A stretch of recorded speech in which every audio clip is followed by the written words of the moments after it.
So it is my pleasure to introduce Dr. Brian Bateman from Harvard University, where he is an associate professor of anesthesia. He's also division chief of obstetric anesthesia at Brigham Women's Hospital.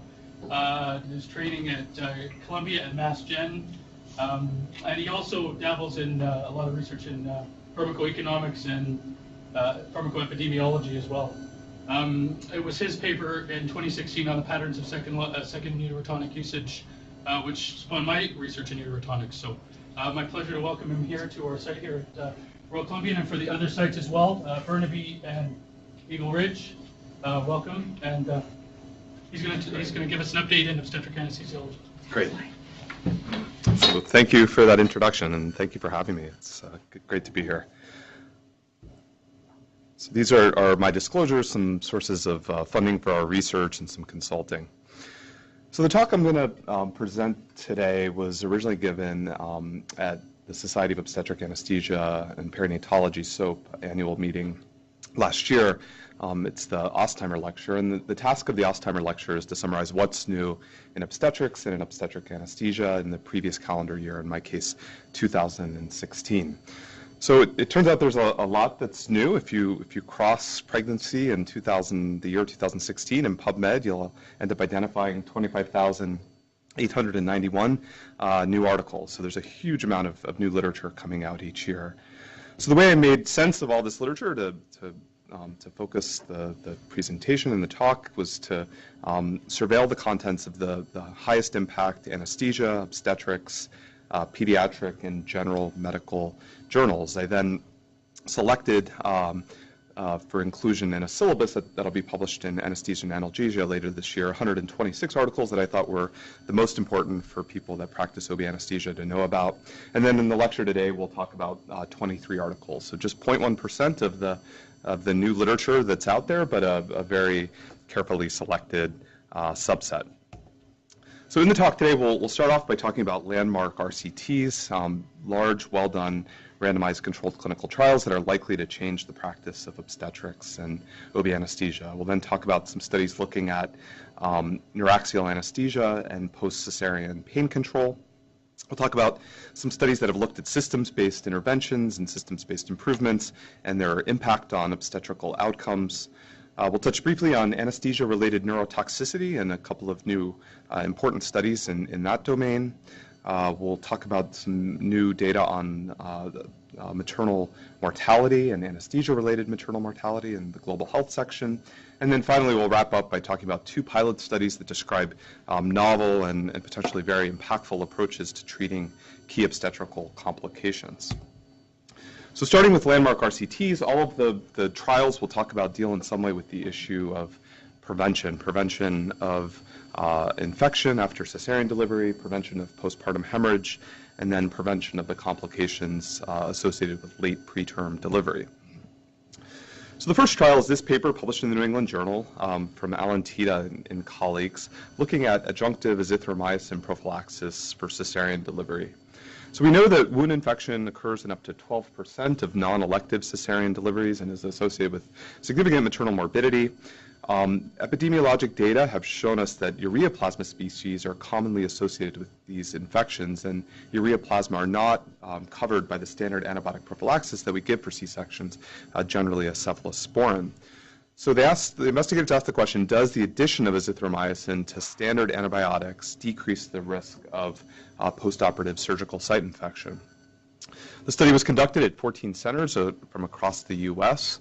They enrolled just over 2,000 patients that underwent cesarean delivery during labor or after membrane rupture, a high-risk subset for post-op infection.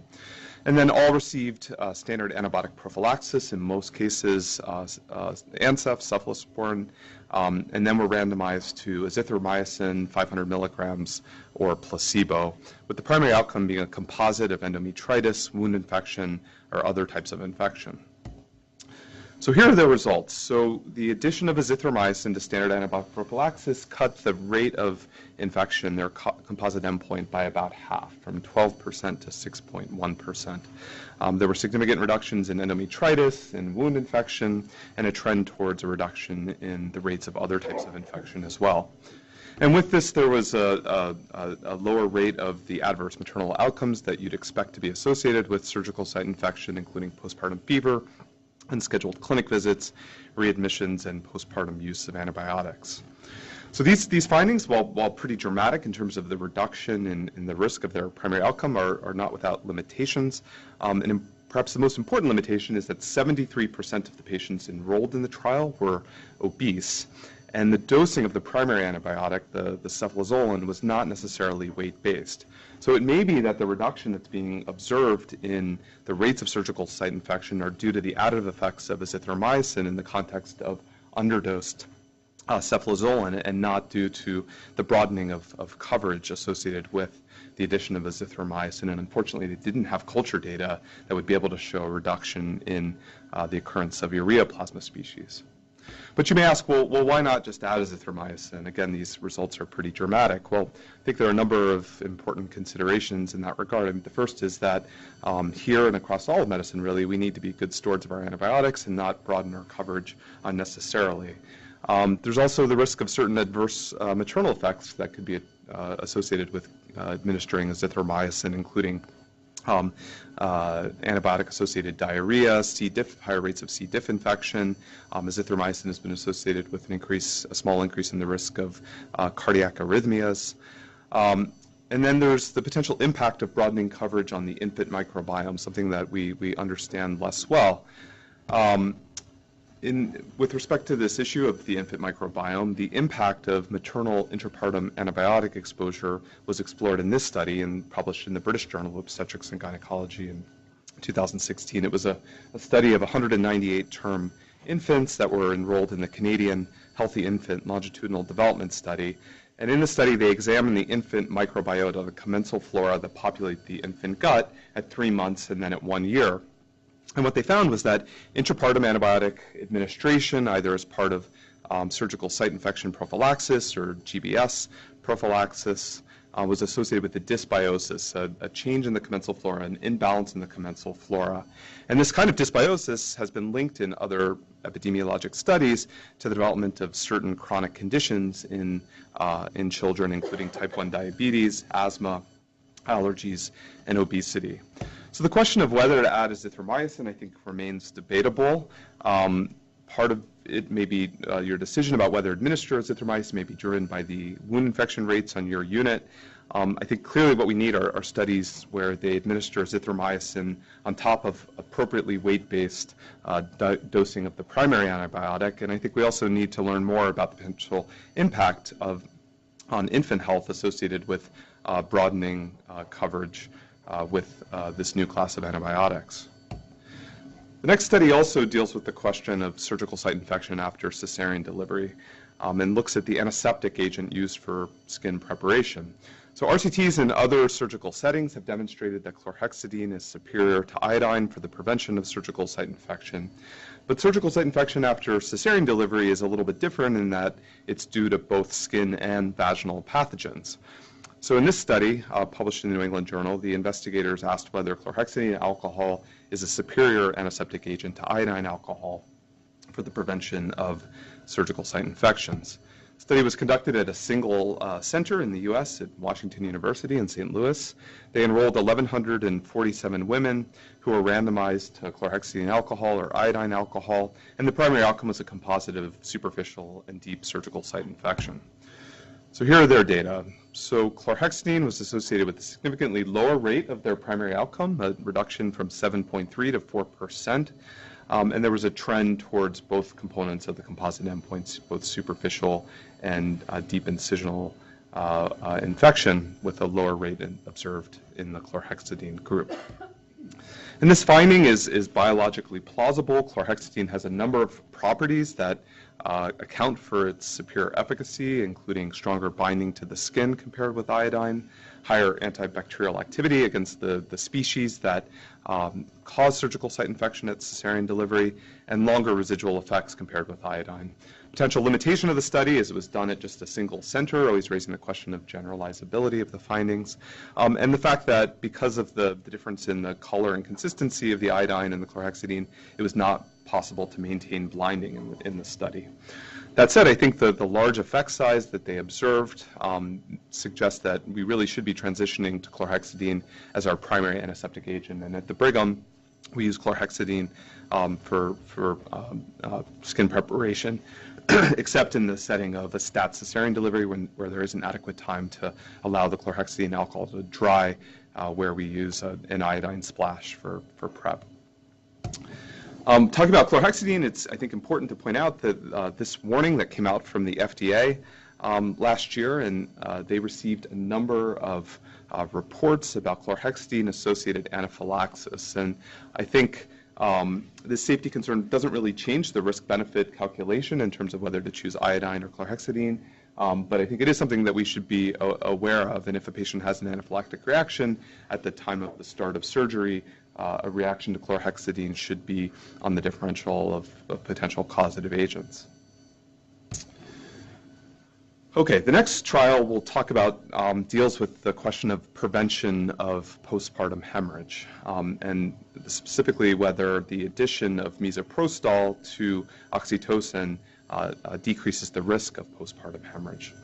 So we know from large randomized controlled clinical trials that have been done primarily in under-resourced settings in the developing world, that misoprostol has uterotonic effects. So trials that have compared misoprostol to placebo demonstrate that its administration results in a reduction in the occurrence of postpartum hemorrhage. Its role as an adjunct to oxytocin, so when given on top of oxytocin, is much less clear. And the largest trial that's looked at this to date is the study by Widmer and colleagues published in The Lancet in 2010. And they randomized over 1,000 patients who had active bleeding, all of whom had received a first-line uterotonic, most often oxytocin, to either misoprostol or placebo. And the outcome in that trial was progression to severe hemorrhage. Here, misoprostol did not have an effect. It did not decrease the occurrence or the progression onto severe hemorrhage. So here the investigators asked a slightly different question. Does adding misoprostol earlier to oxytocin as part of the active management of the third stage of labor decrease the risk of postpartum hemorrhage? The trial was conducted at 3 centers across France and included patients that had vaginal deliveries at or near term. All patients received oxytocin and then were randomized to either misoprostol 400 micrograms or to placebo, and the primary outcome was the occurrence of postpartum hemorrhage defined as greater than 500 cc's of blood loss within 2 hours of delivery. The study was powered to show a decrease in the occurrence of postpartum hemorrhage from 7.5 to 5%, and on the basis of this power calculation, they planned to enroll 3,100 patients.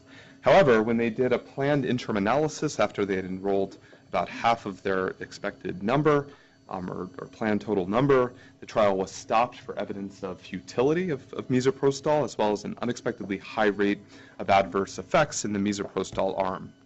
So here are their data. As you can see, there was no difference in the occurrence of postpartum hemorrhage. There's also no significant difference in the occurrence of severe postpartum hemorrhage or postpartum hemorrhage in the highest risk subgroup of patients. In contrast, when they looked at various adverse effects that might be attributable to misoprostol, there was a much higher rate of fever, 30.4% compared to 6.3% in the placebo arm. There's a higher rate of shivering and a higher rate of all of the GI side effects that they evaluated, nausea, vomiting, and diarrhea. So I think this study, coupled with the trial from Widmer that was published in The Lancet, suggests a lack of effectiveness of adjunctive misoprostol.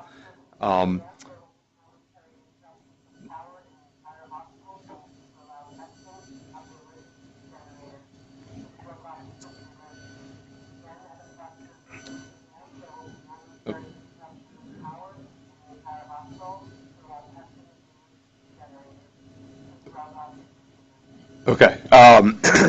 So I think this coupled with the unfavorable side effect profile that we observe with misoprostol really suggests that misoprostol likely has a limited role in the prevention of or treatment of postpartum hemorrhage in high-resource settings where we have access to oxytocin. In the developing world where there isn't access to refrigeration or the ability to administer drugs by IV, misoprostol has a clear role as a primary uterotonic, but less so in the settings where we all practice. Okay, the final trial that we'll talk about deals with the question of the prevention of the complications of late preterm delivery. So for the past couple of decades, steroids have been considered the standard of care for deliveries expected to occur at less than 34 weeks based on solid data from randomized trials showing a reduction in neonatal death, respiratory, and other complications of preterm delivery associated with their administration. However, infants born late preterm, between 34 and 36 weeks, we know from epi studies that these infants also have a high risk of neonatal complications, particularly respiratory complications. So in this trial, published in the New England Journal, the investigators asked, does giving betamethasone to women likely to deliver late preterm reduce the risk of respiratory or other neonatal complications? The trial was conducted at 17 centers that were part of the Maternal Fetal Medicines Unit network in the U.S. They enrolled 2,827 singleton non-diabetic pregnancies expected to deliver between 34 and 36 weeks, and then randomized them to 2 injections of betamethasone or to placebo, with the primary outcome being a composite of infant treatment for respiratory distress, stillbirth, or neonatal death. So here are their findings. You can see the administration of betamethasone resulted in a reduction in the occurrence of their primary outcome, about nearly a 3 percentage point absolute reduction.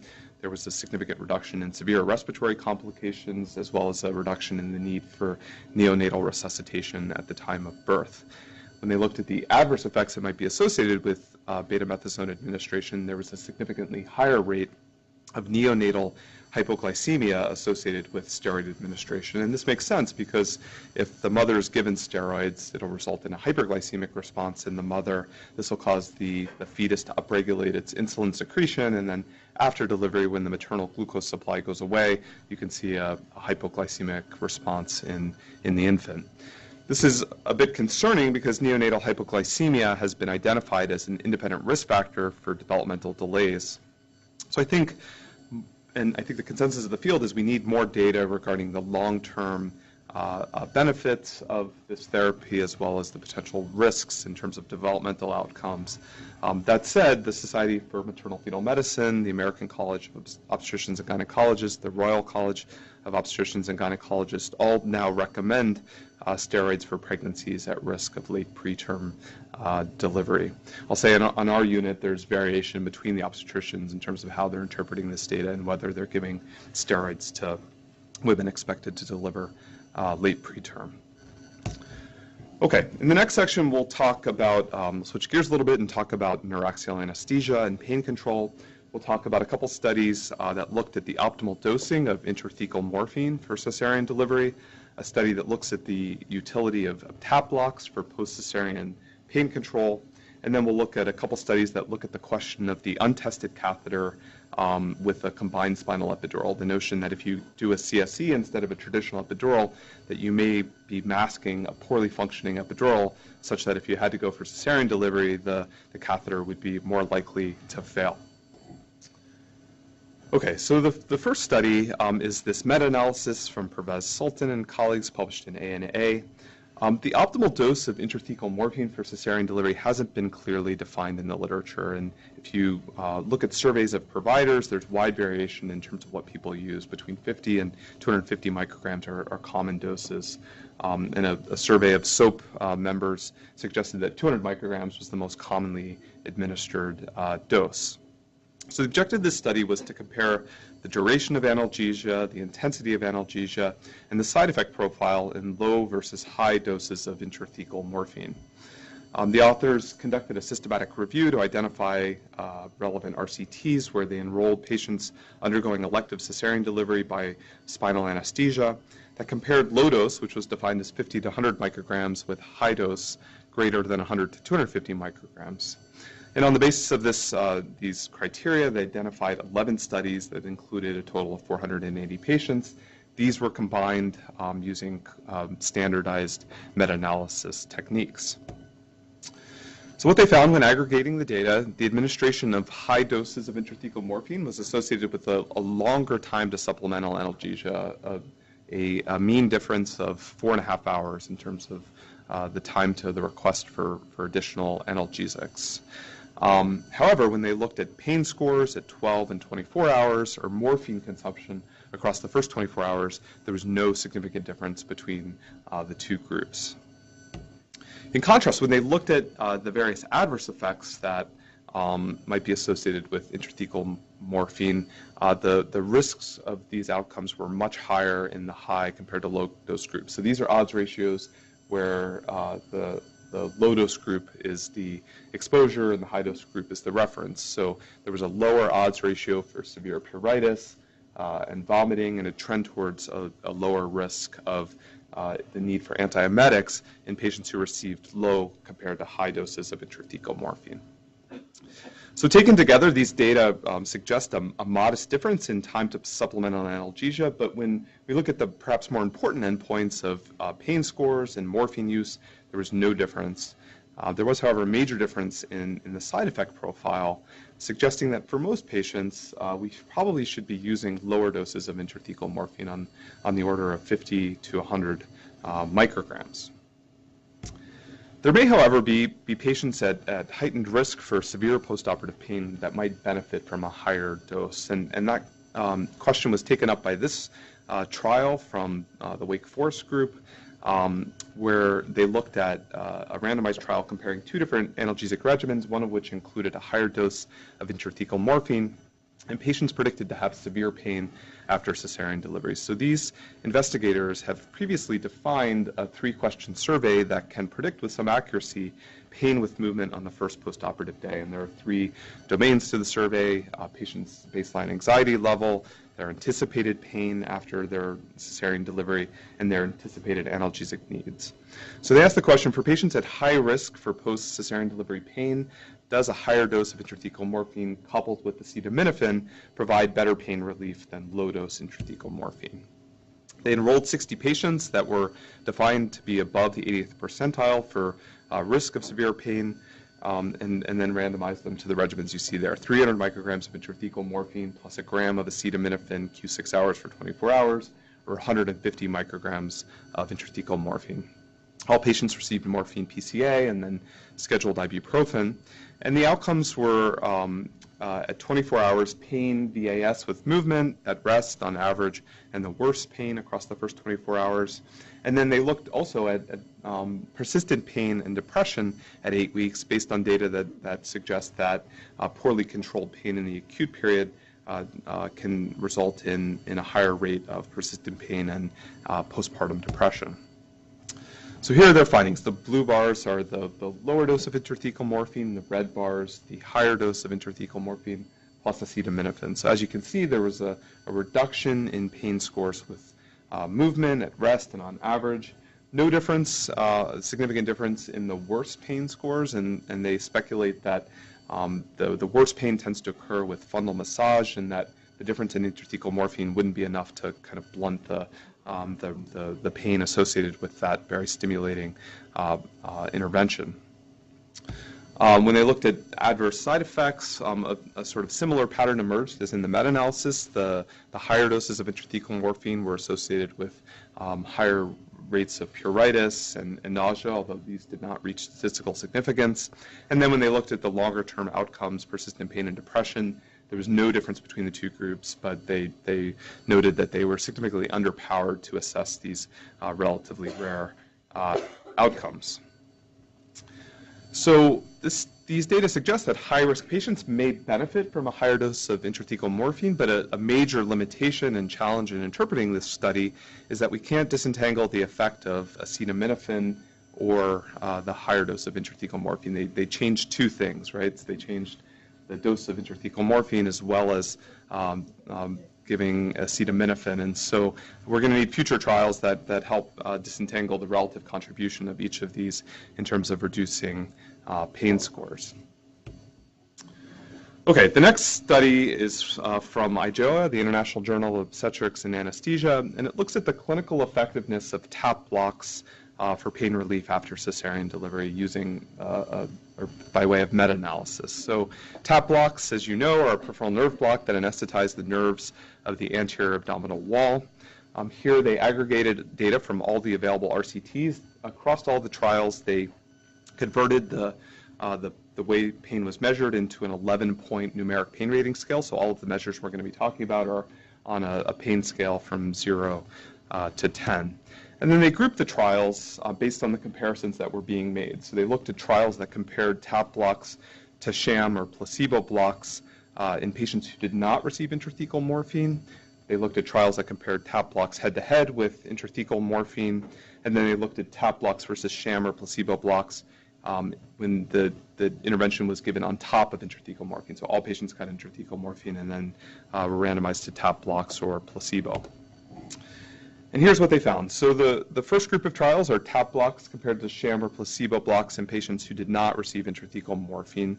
And here, the administration of a TAP block was associated with significant reduction in pain at rest at 6 hours, and pain with movement at 24 hours, and a trend towards lower risk of pain at rest at 24 hours and with movement at 6 hours.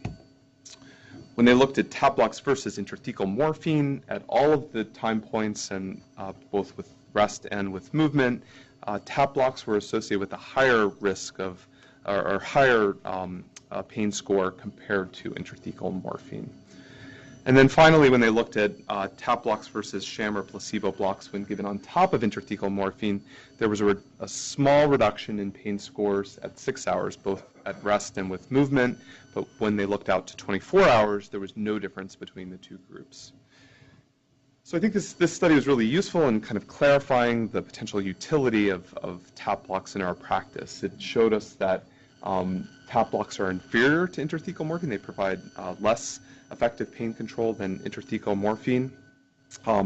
They show that it's superior to sham or placebo when given in the absence of intrathecal morphine, but of little benefit when added on top of intrathecal morphine. So I think the real role for TAP blocks in C-section patients is if a patient can't receive intrathecal morphine because they had a general anesthetics or they have some other contraindication to intrathecal morphine, but really intrathecal morphine should be our mainstay of post-cesarean pain control. I think going forward, the challenge for the field will be to define whether there's a benefit to TAP blocks in patients who are opioid tolerant. I think, at least in our clinical experience, we feel like TAP blocks are very useful in patients who are on chronic opioids or who are on buprenorphine or methadone for opioid substitution therapy, where the intrathecal morphine may be less effective. I think it's also going to be interesting to see whether TAP blocks offer more benefit when administered with longer-acting local anesthetics like liposomal bupivacaine, where the block may last up to 72 hours. Okay, so the next couple of studies deal with the question of the untested catheter, which, as I mentioned, is a question that's been raised in the literature or by expert opinion. Concern about using CSEs in patients at high risk for cesarean delivery because of the idea that if you do a spinal as part of your epidural placement, it's going to result in a catheter that's untested, and the spinal component may mask a poorly functioning catheter such that the recognition of failed catheters is delayed and resulting in potentially a higher rate of the need for general anesthesia at the time of cesarean delivery. So this study was published in Anesthesiology. It was a single-center retrospective cohort study done by investigators from Wake Forest, and they pooled data from their anesthetic, obstetric, and QA records. They had just over 1,400 CSCs that were included in the study and nearly 1,000 traditional epidurals. And the primary outcome was the rate of catheter failure during labor. And then they had a variety of secondary outcomes that they assessed, including the proportion of catheters that eventually failed, the time to failure, and then ultimately the proportion that failed at the time of cesarean delivery. So this is their primary analysis showing the failure rate of catheters over time. You can see that the curve for the survival curve for CSEs is higher than epidurals at all of the time points assessed. So the failure rate was lower for catheters placed as part of a CSE compared to those placed as part of an epidural, and that was reflected in a significant reduction in the hazard ratio in CSEs compared to traditional epidurals. When they looked at the cumulative failure rate, catheters that were placed as part of CSEs failed at a rate of 6.6% compared to 11% of traditional epidurals. And if you think about it, it makes sense. If you place a catheter as part of a CSE, when you get CSF back, you know where you are. And particularly at a training institution, you're likely to decrease the number of catheters that are threaded into subcutaneous tissue and that end up being not effective. Interestingly, when they looked at the time to failure, it was lower for the catheters that were placed as part of CSCs compared to traditional epidurals. And then, perhaps most importantly, the failure rate at cesarean delivery was markedly lower in catheters placed as part of a CSC compared to a traditional epidural. This question was also taken up in this study, published in IJOA, and it was a study combining data from Columbia University and from the University of Miami. They found, as in the Wake Forest study, that the rate of catheter replacement was lower in catheters placed as part of CSCs. And then when they looked at cesarean deliveries, the rates of failure were indistinguishable between the two groups. And I think taken together, these data really debunk the concern that's historically been raised regarding the untested catheter and suggest that our choice of whether to use a CSC or traditional catheter should really be driven by other clinical factors. Okay, so we're now going to talk a bit about systems and OB outcomes. We'll talk about the impact of introducing an early warning trigger tool on obstetric morbidity, the impact of OR temperature on neonatal hypothermia, maternal hypothermia, and then finally we'll talk about the impact of cesarean delivery volume and operator volume and obstetrical outcomes. So in the US, as well as in many other developed countries, we've observed a rise in maternal morbidity over the past 20 years. And it's thought that a large fraction of these cases of maternal morbidity are potentially preventable with earlier recognition and more timely intervention. So a systems level approach that's been widely advocated to reduce maternal morbidity are to introduce tools on labor and delivery units to facilitate early recognition of at-risk patients. So this study asked the question, can maternal morbidity be reduced through the use of a maternal early warning trigger tool tied to clinical protocols for the management of common obstetrical complications? It was a study conducted at 29 hospital system in the western part of the US. There were 6 hospitals that introduced the early warning trigger tool, 6 pilot sites, and then 23 hospitals that served as controls in their analysis. The trigger tool, which was based on vital signs that we'll see in the next slide, was tied to the use of 4 treatment pathways for the most common sources of maternal morbidity, including sepsis, cardiopulmonary dysfunction, preeclampsia, and hypertensive disorders, and then hemorrhage. The primary outcome for the trial was, or for the study, was the Centers for Disease Control and Prevention definition of severe maternal morbidity, which is a measure of maternal end organ injury, and then a composite morbidity measure that combined the CDC definition with postpartum hemorrhage. They compared a 24-month baseline period prior to the introduction of the trigger tool to a 13-month post-intervention study period. And here's the tool. So a patient would flag and trigger the tool and be evaluated for further intervention if they had any vital sign that was in the severe range or 2 or more abnormal values in what they termed the non-severe range. So they found that after the introduction of the tool in the 6 pilot sites, there were over 12,000 deliveries, and just 2% of these deliveries triggered the tool. So it wasn't a particularly high rate of triggering. When they looked at the clinical pathways that were activated on the basis of triggers, interestingly, sepsis was the top of the list, followed by hypertension, hemorrhage, and cardiopulmonary dysfunction. And then here are their outcome results. So on the left-hand side here, we have the results from the pilot sites showing the rates of their various outcomes assessed in the pre- and post-intervention period. And then on the right, we have those sites that acted as controls, where they evaluated the rates in the same time periods in order to control for temporal trends, so trends that might influence the evaluation of the introduction of the tool in the pilot sites. And what they found was the introduction of the tool resulted in a small but significant reduction in the occurrence of the CDC-defined severe morbidity measure, the composite morbidity measure, and the rates of eclampsia. There was also a trend towards lower rates of hemorrhage, transfusion, DNC, and hysterectomy. And of the adverse outcomes they assessed, only sepsis went up in a non-significant fashion associated with the introduction of the trigger tool.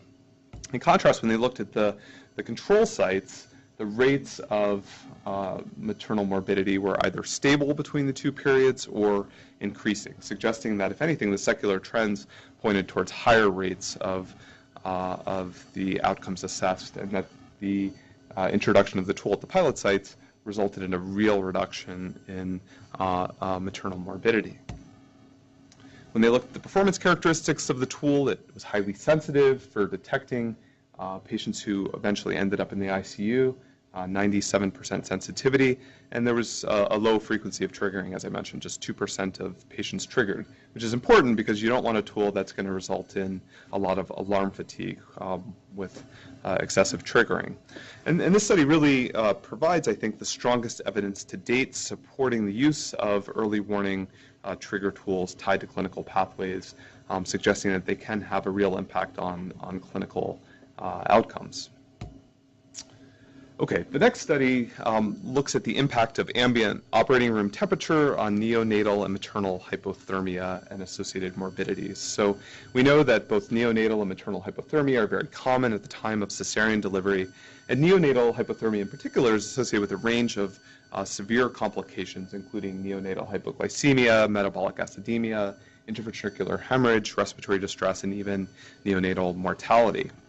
As such, the WHO recommends that operating rooms where cesarean deliveries are performed be kept at a temperature between 77 and 82 degrees Fahrenheit, which is certainly much higher than I think most places are willing to tolerate.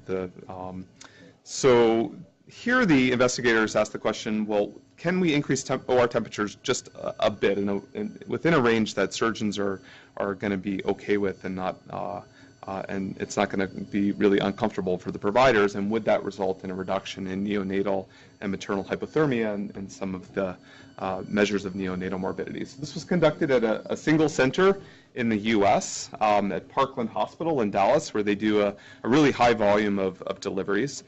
It was a cluster randomized trial where OR temperatures were adjusted on a weekly basis between either 20 degrees centigrade, 67 degrees Fahrenheit, which is their institutional standard where they had traditionally maintained their temperature, and 73 degrees Fahrenheit, 23 degrees centigrade.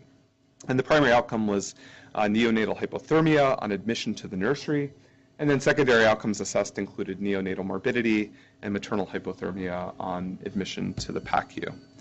And what they found was just this small increase in temperature resulted in a markedly lower rate of neonatal hypothermia, from 50% to 35%. And when they looked at severe hypothermia, the drop was from 19% to 5%. Pretty dramatic reductions. They weren't able to show any difference in the rates of the neonatal morbidities that might be associated with hypothermia, although they noted that they were significantly underpowered to assess these outcomes. Maternal hypothermia was also the proportion of patients with a temperature of less than 36.5 degrees on arrival in the PACU was also reduced in association with the higher OR temperature. So the data suggests that just a modest increase in temperature can have a marked effect on neonatal temperature. The investigators point out that a very large trial, perhaps an infeasibly large trial, would be required to conclusively demonstrate a difference in neonatal morbidity associated with this intervention. But given that we understand that there is a strong association between hypothermia and various neonatal morbidities, they suggest that we really should be keeping our OR temperatures at least 73 degrees Fahrenheit, 23 degrees centigrade.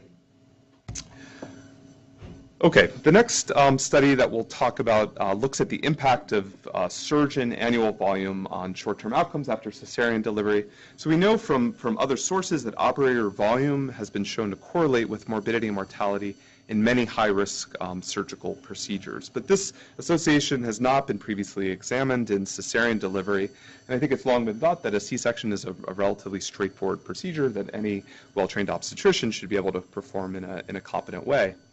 So the investigators challenged that question and said, well, does the surgeon's annual volume of cesarean delivery impact on short-term maternal outcomes? It was a retrospective study conducted at a single high-volume center in Israel where they do, I think, 14,000 deliveries each year. And they took all of their providers and obstetrical providers, and then divided them based on the number of cesarean deliveries performed or supervised, and the median number performed during the year that they assessed was 48. So they dichotomized their providers into low or high volume providers at this cut point, and then looked at the primary outcome being a composite measure of adverse outcomes. And so you can see the components of the composite outcomes. Adverse outcomes included urinary and GI tract injuries, hemoglobin drop greater than 3 grams per deciliter, prolonged hospitalization, relaparotomy, and readmission. And as you can see, the high compared to low volume providers, adjusting for the confounders they were able to measure, was associated with a 17% reduction in the rate of the adverse composite outcome. And there was either a trend or a significant reduction in each of the component parts of the composite outcome as well. They then redid the analysis looking at volume quartiles on the notion that perhaps there's a threshold effect. So perhaps once an obstetrician does the minimum number of cases, the rates of the adverse outcomes would start to stabilize. And in fact, they didn't observe this. They saw that the more cases that an obstetrician performed, the lower the rates of the adverse outcomes that might be related to surgical skill that were observed. The limitations of the study are that it was done at just a single center, so this will need to be replicated and certainly need to be replicated in a more diverse sample. And then there's also concerns around possible confounding, although as the authors of the study point out, the high volume surgeons tend to perform the more complex surgical cases, and so if anything, you think that the bias would be towards not showing a difference between high and low volume providers. And this could have important implications for approaches to staffing labor and delivery units. Many places in the U.S., at least, obstetricians will come in and do just a couple of cesarean deliveries a month, and we'll have a kind of a generalized practice. And it may be that we should shift towards a model where labor and delivery units are staffed by laborist L&D specialists that are experts and do a high volume of cesarean deliveries. Okay. So we'll talk briefly about anesthesia-related neurotoxicity. There was an FDA warning that came out in 2016 on neurotoxicity, and then we'll talk about 2 studies that evaluated the long-term impact of anesthetic exposure in children. So the FDA warning that was published noted that repeated or lengthy use of general anesthetic or sedation drugs during surgeries or procedures in children younger than 3 years or in pregnant women during their 3rd trimester may affect the development of children's brains. This study certainly got a lot of attention on the part of the lay press, and patients picked this up. And you can question the clinical significance or the clinical impact of this kind of a warning. Certainly, we don't do elective surgical procedures on pregnant women during their 3rd trimester, and we certainly try to avoid doing elective procedures on young children. But this warning certainly has raised a lot of alarm on the part of patients. That said, in 2016, perhaps the 2 highest quality studies done in humans to date were published looking at the impact and potentially neurotoxic impact of anesthetic exposure, and both of them provide some degree of reassurance. So the first is this trial that was published in The Lancet in 2016, the GAS trial. It's an international multi-center RCT in which infants with inguinal hernia are randomly allocated to repair by an awake regional technique or a sevoflurane-based general anesthetic. The primary outcome for the trial is going to be full-scale IQ testing for children at age 5. But this is a report on a secondary outcome of the trial, Bailey developmental scales that were done on the children at 2 years of age. We're still awaiting the report on the final testing of the children. But at 2 years, when they brought the kids back for developmental testing, the scores on this developmental index, as you can see, were indistinguishable between the regional and GA groups.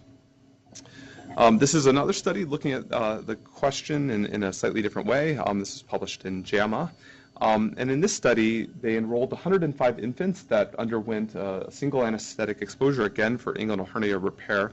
And then they matched those undergoing surgery to siblings from the siblings of the kids undergoing the surgery who did not have an anesthetic exposure and brought them in for IQ testing. And they found, as you can see by the numbers shown there, that there was absolutely no difference between in the IQ of kids that underwent the inguinal hernia repair and those that did not have an anesthetic exposure. So while we know that anesthetic agents are neurotoxic to young and pregnant animals, particularly when the anesthetic exposure is of long duration and where there's multiple exposures, the highest quality human data that we have to date based on these two studies are reassuring. Limitations of this new data are that the duration of the anesthetic exposure was very short, and at least in the animal models, it seems to be a duration-dependent effect. And we really have no high-quality data for in utero exposure that are similar to those human studies. I think in the interest of time, I'm going to skip through the global health section. This was just to note that there continues to be a really high burden of maternal mortality. We've seen some reduction in the rates of maternal mortality worldwide, but at the most recent estimate, there were 275,288 maternal deaths in the year 2015, most of which are thought to be preventable. Many of which are concentrated in low resource settings in sub-Saharan Africa and certain parts of South Asia. Hemorrhage and hypertension continue to be the leading killers of women at the time of delivery. We have some new data looking at the risk of anesthesia-related maternal mortality in low and middle income settings. And the finding from this meta-analysis that aggregated data on the topic suggested that overall, anesthetic-related maternal mortality accounted for 3% of maternal deaths, but if you look at cesarean deliveries, it's much higher, around 13 or 14%, such that there's one anesthetic-related death for every 1,000 women undergoing an obstetrical procedure in these under-resourced settings. A pretty staggering statistic when you think about how safe obstetric anesthesia is in the context where we all practice. Okay, so I'm going to wrap up by talking about two pilot studies that I think describe novel and really exciting new approaches to the problem of postpartum hemorrhage and preeclampsia, which again are the leading sources of maternal mortality worldwide. So with postpartum hemorrhage, there's a clear need for low-cost alternatives to control hemorrhage. It accounts for about a quarter of maternal deaths worldwide. In low resource settings, uterine packing has long been used as the primary treatment to deal with postpartum hemorrhage, but it has the problems of concealed bleeding as well as incomplete efficacy. So these investigators developed this very simple device that has four components: a distal loop with pores that's inserted into the uterus, an occlusion balloon that sits below the cervix, a valve for inflating the occlusion balloon, and then a vacuum port. And this shows the device as it's deployed. So the notion is that you insert the device and then you attach the device to suction, and it creates negative pressure within the uterus that forces the uterus to collapse down on itself, obliterating the potential space of the uterus and potentially stemming bleeding. So this is a diagram showing the expected effect. This was a prospective proof of concept investigation that was published here in Obstetrics and Gynecology. They took 10 women with postpartum hemorrhage that had failed first-line therapies. When they deployed this device, the bleeding stopped in all of the patients.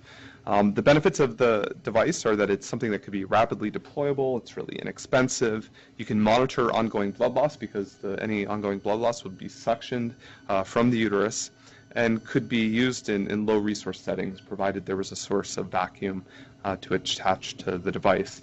Larger trials are needed, but again, this is a kind of a low-tech intervention that I think could be really impactful in a global health context to deal with the problem of postpartum hemorrhage.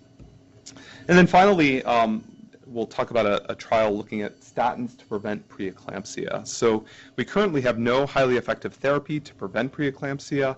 Preeclampsia accounts for an additional quarter of all the maternal deaths. It is the second leading cause of maternal death after hemorrhage.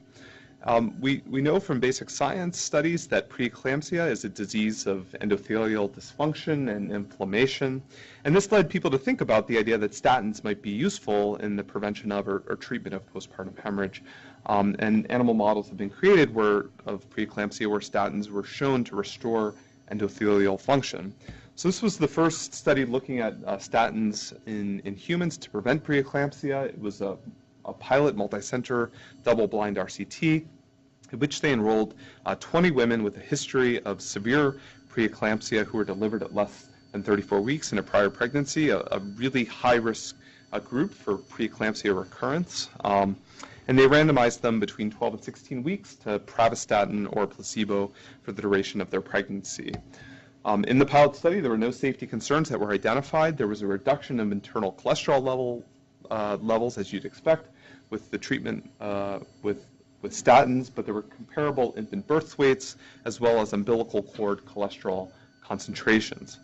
They looked at the levels of SFLT, which is an anti-angiogenic a biomarker that predicts the occurrence of postpartum hemorrhage, or predicts the occurrence of preeclampsia, and they plotted the levels of this biomarker in patients who received placebo and those that received pravastatin. As you can see, the blue lines, the placebo groups, tended to be higher than the lines for the red lines, the pravastatin-treated group. And when they looked at clinical outcomes, in those that were randomized to placebo, 4 out of the 10 patients ended up developing preeclampsia. 3 had preeclampsia with severe features, and none of the patients treated with statins ended up developing preeclampsia. So this is a really small trial, but this has ended up actually being a statistically significant difference. So certainly larger trials to better define the safety and outcomes associated with this intervention are going to be needed. But again, I think this is an exciting potential clinical intervention that could be used to prevent this highly morbid complication of pregnancy. So I'll close with a proposed to-do list, something to think about for your labor and delivery unit on the basis of the evidence that we reviewed. First, consider adding azithromycin for your high-risk patients undergoing cesarean delivery. Certainly the data that we have for this are not perfect, but if you have patients in your practice that have a high risk for infection, it's something that you should certainly be thinking about. Transition to chlorhexidine as your antiseptic agent prior to cesarean delivery, except in cases of stat cesarean delivery where you'd want to use a iodine splash. I think we should be avoiding the use of misoprostol. Now we have multiple trials that suggest that it doesn't really do much when added to oxytocin and has a high rate of adverse effects. Consider using lower doses of intrathecal morphine, a dose between 50 and 100 micrograms for most patients. If you haven't done so, implement an early warning trigger system on your labor and delivery unit tied to clinical protocols for the management of important complications. Turn up your OR temperature to 23 degrees centigrade to prevent neonatal hypothermia. And then finally, find ways to contribute to efforts aimed at supporting OB anesthesia practice in lower middle income countries. There's clearly a tremendous need there, and probably much that we all can do to support our colleagues working in those settings. So with that, thanks for your attention, and I think we have maybe a couple minutes for questions.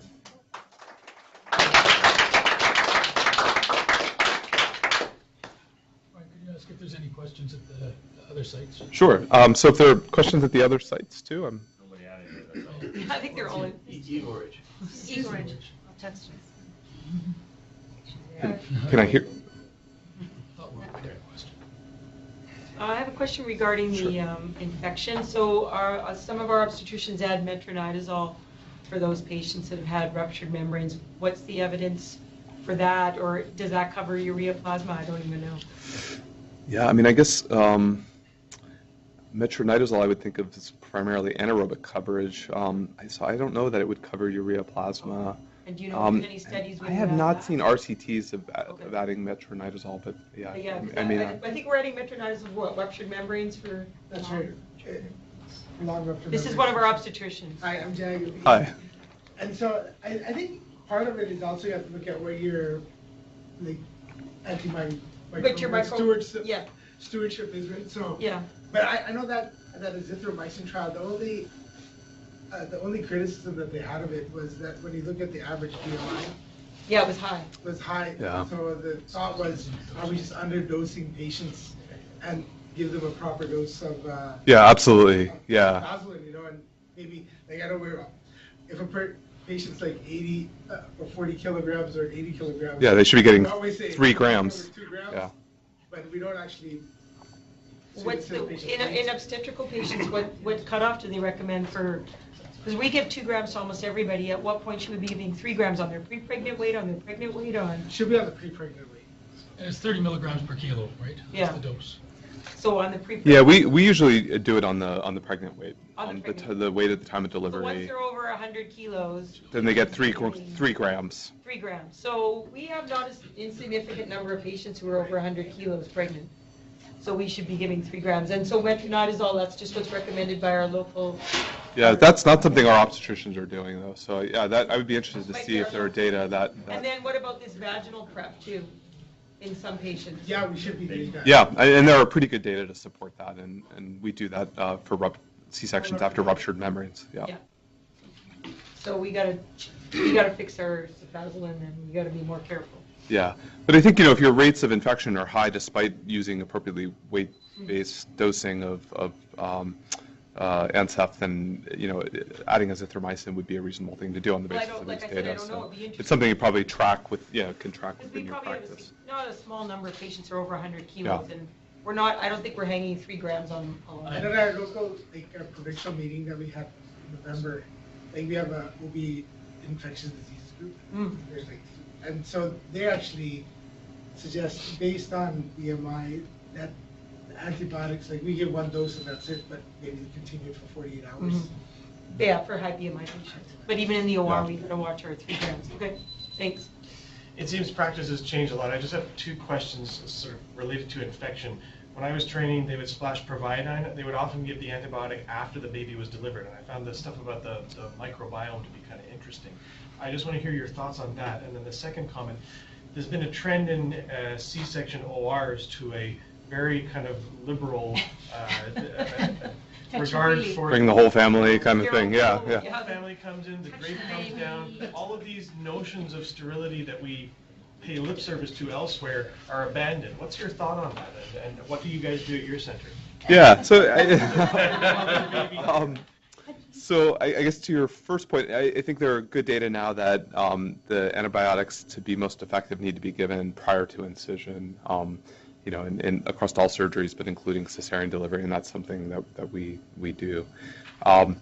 So my predecessor, the head of Brigham OB before I came on, was Bill Kamen, and he was a huge advocate of the gentle cesarean delivery and developed this clear plastic drape and bringing people into the OR. So we do a lot of that. I'm not sure how that relates to the risk of infection. It would be something to potentially look at, but we've definitely embraced that sort of gentle cesarean model. It's hard to generalize the outcomes in a C-section OR from any other risk of infection, given that change. Yeah, absolutely. Thanks. Just as far as the intrathecal opiates, I think we're probably mostly giving the low dose. But where we saw significant changes, we used to, in the bad old, good old days, give Indocin suppositories before we started the cesarean section. And those patients did extremely well. You would give what kind of? Indocin suppository, anti-inflammatory. Oh, okay. Yeah. And that was then, we were then told, probably about 10 years ago, that we couldn't give it before, we had to give it after delivery, at the end of the delivery. That changed analgesia significantly. And now we obviously don't have Indocin, which seem to have some side effects from a point of view of neurological side effects. We're using diclofenac suppositories. What our PSU staff are doing is giving pretty much every single cesarean section 2 to 4 milligrams of hydromorphone PO when they come out. Even if we don't order it. Okay. On top of the intrathecal opioids. On top of the intrathecal. And it seems as though pain relief is better that way. Interesting. That we're finding with the diclofenac that they're not coming out as well analgesic with the low-dose intrathecal opiates. Now that's a perception. We haven't looked at it. Yeah, that's interesting. The trial data seem to suggest the low dose gives you fairly similar analgesic effect. What we do is, at the end of, assuming there's not excessive bleeding, we'll give Toradol, ketorolac, IV, at the end of the cesarean delivery, and then we start patients on round-the-clock Tylenol right away, so 4 grams a day. And we do 24 hours of Toradol and then transition them to ibuprofen. So patients are on standing NSAIDs and Tylenol throughout their until discharge. Maybe the Toradol's working as well as the NSAID used to. Yeah, and we've seen actually we changed our electronic ordering system so that patients, the default for cesarean patients is they're put on round-the-clock Tylenol standing and NSAIDs, and with that we've seen a reduction in opioid utilization postpartum. Yeah, we've had round-the-clock Tylenol as acetaminophen for a lot. Oh, that's great. Since I've been here for 20 years. Really? But, Wow, yeah. that's. And we've had round-the-clock non-steroidals as well, but we had to change the non-steroidals, and one wondered whether it was dose-related or the fact that we weren't getting them in quick enough, so maybe the ketorolac would help that immediate post-op pain. Yeah. Thank you very much. Okay. Thank you. Thank you.